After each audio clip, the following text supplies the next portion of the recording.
কবি বীরেন্দ্র চট্টোপাধ্যায়ের জন্মভূমি আজ। একবার মাটির দিকে তাকাও, একবার মানুষের দিকে।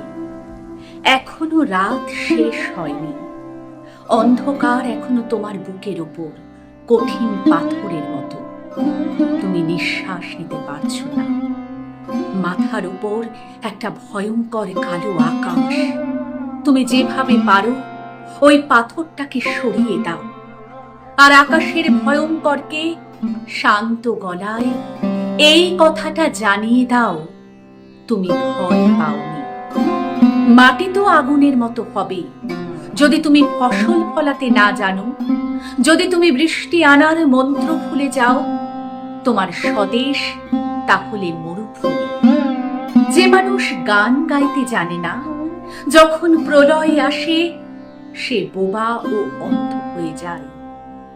তুমি মাটির দিকে তাকাও, মাটি প্রতীক্ষা করছে। তুমি মানুষের হাত ধরো, সে কিছু বলতে চায়।